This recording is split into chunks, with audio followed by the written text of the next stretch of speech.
Bob Shaye grew up in Detroit, Michigan with an affinity for movies. When he was 10, his parents bought a 12-inch black and white television, and he would spend hours in front of it watching whatever he could.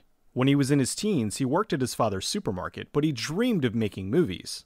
His father had a 16mm movie camera and told him, "Why don't you take the camera and make a do's and don'ts of packing boxes?" He made a short film, and his father used it as a training video for new employees. Reality set in when he went to college, and rather than taking courses in film, he took accounting.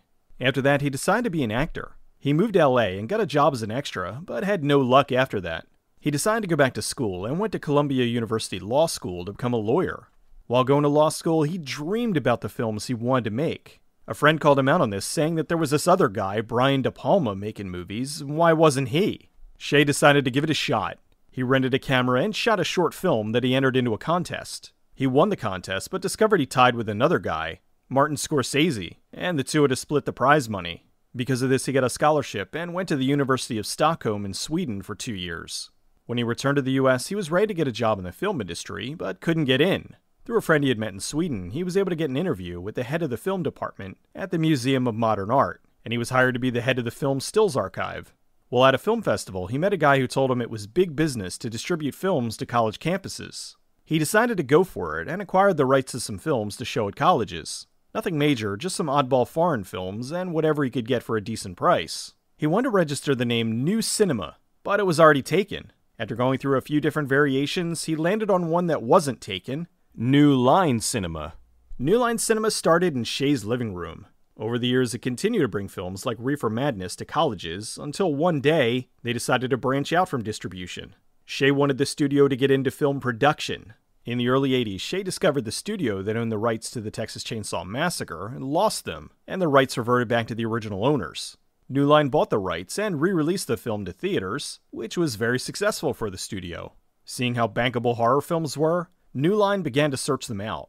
Around this time, Wes Craven had been shopping his script for A Nightmare on Elm Street around, but was met with nothing but rejections. Paramount passed on it because it was too similar to their film, Dreamscape.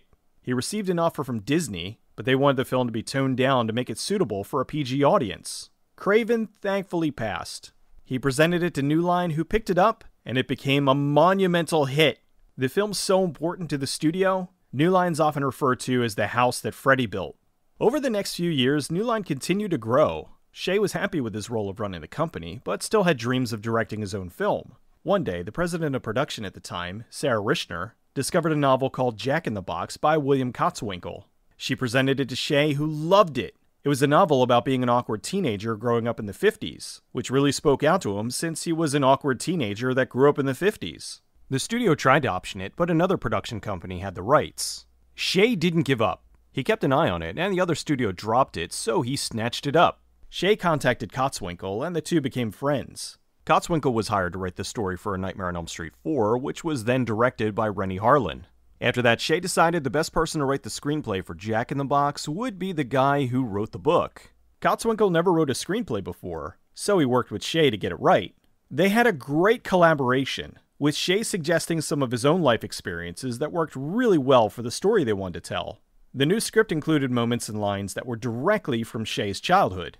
The book was fairly raunchy, so he had to dial some of the material back in order for the movie to get an R rating. Shaye wanted the movie to be not Happy Days. He wanted it to be a realistic depiction of the time that wasn't just rose-colored nostalgia. After working with Kotzwinkle for some time, Shaye decided this was the film he wanted to direct. Although the problem arose. How do you do the day-to-day activities of keeping a small film studio afloat, while also adhering to the demands of directing a major motion picture? One day he had a team meeting to discuss the production. They all agreed on producing the film, and when they asked who would direct, Shaye suggested he direct. The head of production looked around and said, "I think you got the job." He spoke to Michael Lynn, who worked within New Line, and asked him to help run the studio while he was directing the film. Lynn was a friend of Shaye's he met while he was in law school. He was hired early in New Line's history as a legal counsel, and eventually moved his way up through the ranks in the studio. He understood the inner workings of New Line, and was the right choice to helm things while Shaye was directing. While talking to marketing, they suggested a name change. Jack in the Box wasn't right for this kind of film, and they suggested Book of Love. Shaye wasn't sold on the new name, but didn't have anything to counter with, so he agreed. Being that he was the studio head, he knew the title was important to making the film as commercially viable as possible. With the script and director in place, they started casting. For the lead, they cast Chris Young, who was just coming off the now-canceled TV series Max Headroom. For the best friend Crutch, they hired Keith Coogan. For Jack's love interest, they hired Josie Bissett. For Gina Gabooch, they hired Trisha Lee Fisher, who is actress Jolie Fisher's sister and the half-sister of Carrie Fisher. Shaye hired his sister Lynn to have a small part in the film. Lynn had quit teaching to become an actress, and while she was in a few New Line films, she was successful outside of her brother's company. She's since gone on to be the lead in the hugely popular Insidious series. The older version of the main character, Jack, was played briefly by Michael McKean. Shaye had Rachel Talalay on board to produce the movie. She produced A Nightmare on Elm Street, as well as many other New Line films, so he knew she'd be indispensable and able to handle any crisis that would arise. They hired Peter Deming to be the director of photography. Deming had recently shot Evil Dead 2, and this would be quite different from that. With a budget of $4 million, they started filming. The film was mostly shot in LA. They used archival pictures from the 50s and tried to get everything to match as best they could. Shaye spoke with the music director, who suggested taking the original song by the Monotones, The Book of Love, and jazzing it up for the 90s. They brought in Benny King, Bo Diddley, and Doug Lazy to do a revamped rap-style version of the song. While the film was based off Kotzwinkle's book, Shaye felt Jack was a version of him, mixed with some awkward kids he knew growing up. Shaye inserted some things from his teen years, like the Rajas. They were a club of cool kids in high school that he wasn't allowed to join. For the opening scene, the yearbook they used was Shaye's real high school yearbook. Another thing was Jack being sent to dance class, although Shaye's mother sent him to learn ballroom dancing and not tap.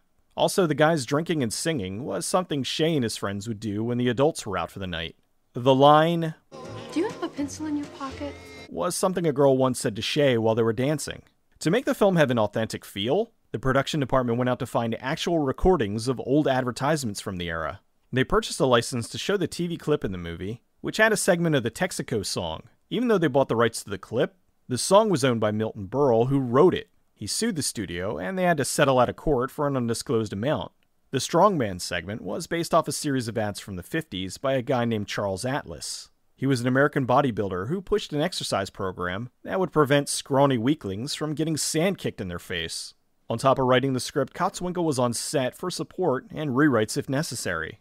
When Jack decides to emulate James Dean, that part was taken right out of the book. It was important for Shaye to have it in the film, but they were having trouble getting rights to the film East of Eden.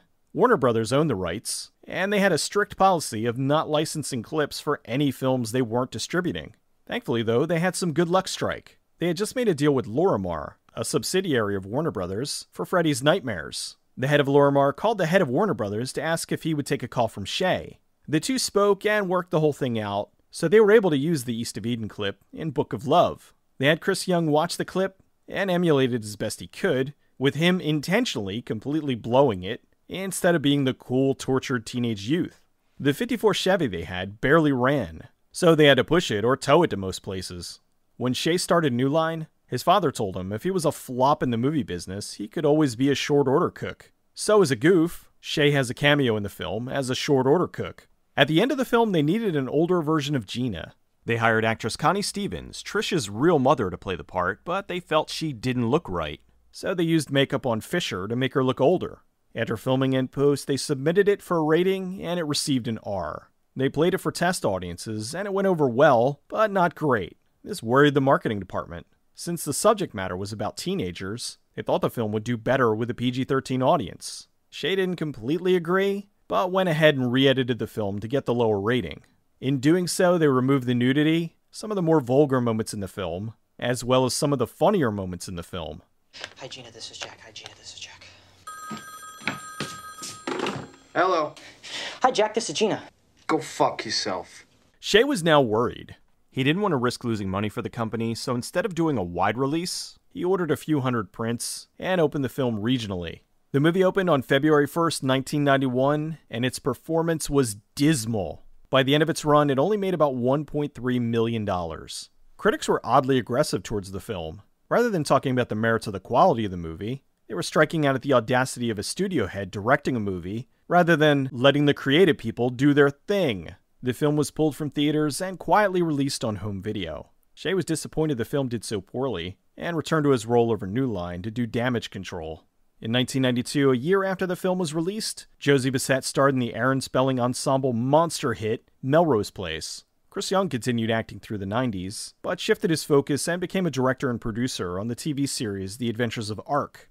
Rachel Talalay moved on to be a director, as well as continuing to produce. She directed Freddy's Dead: The Final Nightmare, as well as a personal favorite of mine, Tank Girl, a film that had its own set of production problems, but is still highly enjoyable. She's doing very well, directing mostly TV, like the newer seasons of Doctor Who, as well as Riverdale and The Flash.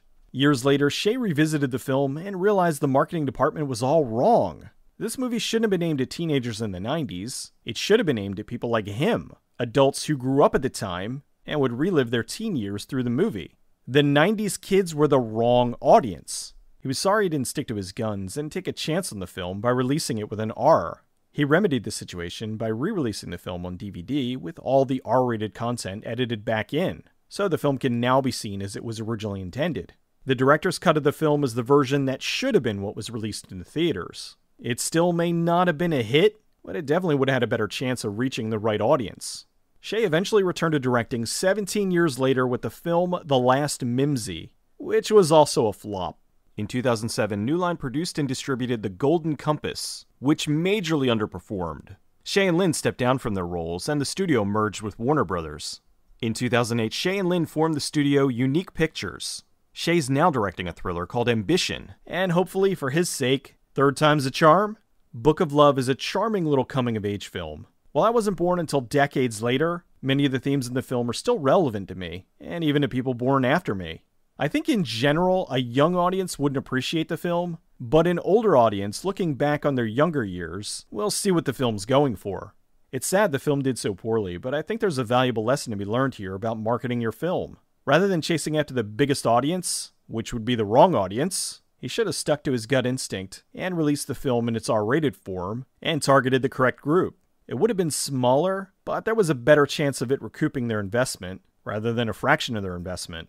Although it's odd, this is probably the only time in history where a director has a major flop and then says, oh well, I guess I have to return to the job of running an entire studio.